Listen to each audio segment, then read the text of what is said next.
नमस्कार, आप देख रहे हैं 4 PM और मैं हूं आपके साथ निधि तिवारी। लोकसभा चुनावों के लिए उम्मीदवारों की पहली सूची से भाजपा के 195 दिग्गजों की लिस्ट में केंद्रीय मंत्री नितिन गडकरी का नाम गायब है। गडकरी को पहली सूची से गायब करने से विपक्ष भाजपा पर हमलावर है। इस बीच नागपुर से 2 बार के सांसद गडकरी ने सोमवार को पीएम मोदी से नागपुर हवाई अड्डे पर मुलाकात की। ये तब की बात है जब पीएम मोदी तेलंगाना जाने के लिए रास्ते में कुछ देर के लिए रुके थे। तब हवाई अड्डे पर स्वागत करने के लिए गडकरी भी पहुंचे। इस दौरान पीएम मोदी और गडकरी के बीच कुछ देर के लिए बातचीत भी हुई। खबर देखिए हिंदुस्तान की। लिखा हुआ है कि पीएम मोदी से मिलने एयरपोर्ट पहुंचे नितिन गडकरी। बीजेपी की पहली लिस्ट में नहीं है नाम, क्या हुई बातचीत? तो ये इसको लेकर खबरें बनाई जा रही हैं कि जब पहली लिस्ट से नाम गायब है तो वो जो है एयरपोर्ट पहुंचे हैं पीएम मोदी से मिलने। आखिर क्या बातचीत हुई? बता दें कि आगामी लोकसभा चुनाव के लिए भाजपा की पहली सूची में 16 राज्यों और 2 केंद्र शासित प्रदेशों के 195 उम्मीदवार शामिल हैं। इस सूची में प्रधानमंत्री मोदी के साथ साथ राजनाथ सिंह, अमित शाह जैसे 34 केंद्रीय मंत्री भी शामिल हैं, लेकिन गडकरी का नाम गायब है। अब गडकरी का नाम भाजपा की पहली सूची में नहीं होने से शिवसेना यूबीटी प्रमुख उद्धव ठाकरे ने पीएम मोदी पर हमला बोला। उन्हें बाहर किए जाने पर भाजपा पर कटाक्ष करते हुए उद्धव ठाकरे ने कहा कि वो सूची में गडकरी की अनुपस्थिति से आश्चर्यचकित है और उन्हें आश्चर्य है कि आय से अधिक संपत्ति मामले में आरोपी कृपा शंकर सिंह को पहली सूची में कैसे रखा गया। उद्धव ठाकरे ने कहा कि गडकरी ने मुंबई पुणे एक्सप्रेसवे और मुंबई में 55 फ्लाईओवर बनाकर बहुत अच्छे काम किए हैं। वो कद्दावर भाजपा नेता हैं, लेकिन उनका नाम उम्मीदवारों की पहली सूची में नहीं है। इससे मैं आश्चर्यचकित हूँ। दरअसल अटकलें लगाई जा रही हैं कि इस बार नितिन गडकरी को टिकट नहीं दिया जाएगा। विपक्ष का मानना है कि पीएम मोदी के साथ तनावपूर्ण संबंधों के कारण गडकरी को पार्टी का टिकट पाने में चुनौतियों का सामना करना पड़ रहा है। हालांकि गडकरी का टिकट काटना भाजपा के लिए बिल्कुल भी आसान नहीं होगा, क्योंकि वो भाजपा के कद्दावर नेता हैं और विपक्ष आरोप लगाता रहा है। लेकिन गडकरी हमेशा ये कहते रहे कि मेरे और मोदी जी के बीच में अच्छे संबंध हैं, लेकिन जो वो लगातार बयानबाजियां करते रहते हैं, कई सारे बयान उनके वायरल होते रहते हैं, कभी कुछ बयान देते हैं तो कभी कुछ बयान देते हैं और वो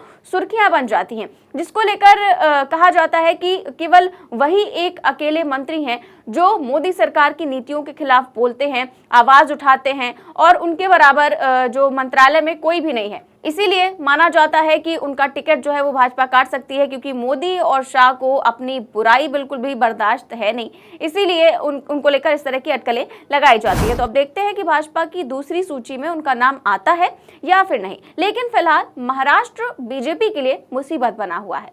वहां पर सीट शेयरिंग में पेंच फंसा हुआ है। महाराष्ट्र में एकनाथ शिंदे और अजीत पवार को साथ लेकर बीजेपी ने अपने गठबंधन के कुनबे को भले ही आगे बढ़ा लिया हो, लेकिन सीट शेयरिंग फॉर्मूले पर सहमति अभी तक नहीं बन पा रही है। बीजेपी ने अपने 195 उम्मीदवारों की पहली सूची जारी कर दी है, जिसमें महाराष्ट्र और बिहार के कैंडिडेट के नाम एक भी शामिल नहीं थे। अब महाराष्ट्र में एनडीए गठबंधन में शामिल शिवसेना और अजीत पवार की एनसीपी अपनी अपनी दावेदारी को बढ़ाना चाहती है, जिसके चलते मामला उलझा हुआ है। केंद्रीय गृह मंत्री अमित शाह महाराष्ट्र के दौरे पर हैं और मंगलवार देर शाम मुंबई पहुंचेंगे। ऐसे में देखना है कि अमित शाह कैसे शिंदे अजीत पवार खेमे के साथ सीट शेयरिंग के मामले को सुलझाते हैं। दरअसल महाराष्ट्र में कुल 48 लोकसभा सीटें हैं, जिसमें 30 सीटों पर बीजेपी खुद चुनाव लड़ना चाहती है और बाकी 18 सीटें अपने सहयोगी दलों के लिए छोड़ना चाहती है। बीजेपी इन 18 में से 12 सीटें एकनाथ शिंदे की शिवसेना और 6 सीटें अजीत पवार की एनसीपी को देना चाहती है। अब शिंदे खेमा 22 लोकसभा सीटों की मांग कर रहा है, जिस पर 2019 में शिवसेना चुनाव लड़ी थी और 18 सीटें जीतने में कामयाब भी रही थी। वहीं अजीत पवार की एनसीपी 10 सीटें मांग रही है। इतना ही नहीं, कई सीटों को लेकर एनडीए गठबंधन के सहयोगियों में मतभेद है और इसी वजह से सीटों का बंटवारा तय नहीं हो पा रहा है। इसी को लेकर महाराष्ट्र में रार मची हुई है। वहीं अब लोकसभा चुनाव की तैयारियों को धार देने के लिए अमित शाह 2 दिवसीय दौरे पर महाराष्ट्र पहुंचे हैं। अब बीजेपी ने आधिकारिक तौर पर कहा है कि अमित शाह की यात्रा राज्य में पार्टी के चुनाव अभियान की शुरुआत करने के लिए है, लेकिन जिस तरह से सीट बंटवारे को लेकर पेंच फंसा हुआ है, ऐसे में में अमित शाह महाराष्ट्र में चुनावी बिगुल फूंकने के साथ साथ सीट शेयरिंग पर सहमति बनाने की कवायद भी करेंगे, क्योंकि उम्मीदवारों की घोषणा से पहले दोनों सहयोगी दलों के साथ मामले को निपटाने की जरूरत है। दरअसल एकनाथ शिंदे गुट के शिवसेना नेता आनंद राव अडसुल, सांसद गजानन कीर्तिकर और पूर्व मंत्री रामदास कदम खुलकर प्रमुख सीटों की डिमांड कर रहे हैं और यहां तक कि ये भी कह रहे हैं कि अगर उनकी सीट बीजेपी के खाते में जाती है तो फिर वो अपने क्षेत्रों में बीजेपी उम्मीदवारों के लिए प्रचार भी नहीं करेंगे। जी हाँ, यहां तक कहा जा रहा है कि अगर उनकी सीटें जो है वो बीजेपी के खेमे में जाएंगी तो बीजेपी उम्मीदवारों के लिए वो बिल्कुल प्रचार नहीं करेंगे।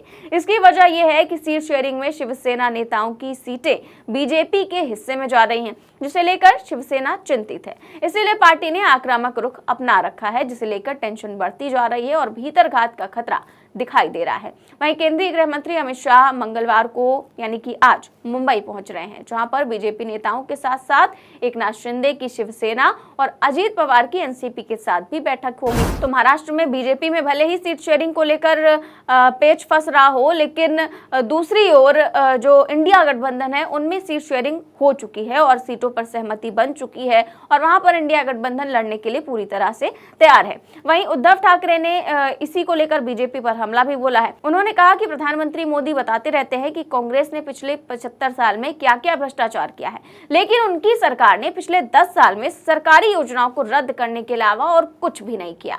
बीजेपी ने चुनावी बॉन्ड के जरिए 8,000 करोड़ रुपए जुटाए हैं। इसी पैसे का इस्तेमाल झूठे विज्ञापन के लिए किया जाता है। उद्धव ठाकरे ने झूठे दावों और झूठे लाभार्थियों वाली योजनाओं को बढ़ावा देने के लिए मोदी की आलोचना की, इसीलिए देश में बीजेपी विरोध बहुत ज्यादा है। उद्धव ठाकरे ने यह भी कहा कि अगर इस लोकसभा चुनाव में बीजेपी ईवीएम घोटाला कर चुनाव जीतती है तो देश में असंतोष और भड़क जाएगा। उद्धव ठाकरे ने एक टिप्पणी करते हुए यह भी कहा कि आप कितना भी पैसा खा लें, कुछ भी कर लें, लेकिन बीजेपी में शामिल होने के बाद आपका बाल भी बांका नहीं होगा, ये उनकी गारंटी है।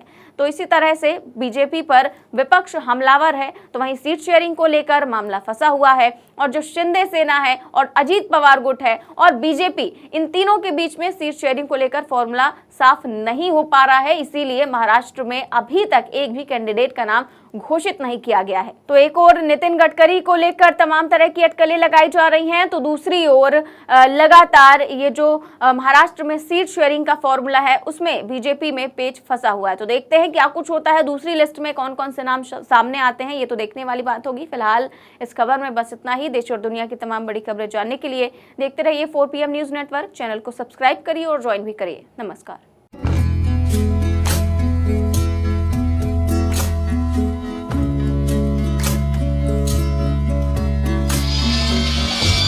you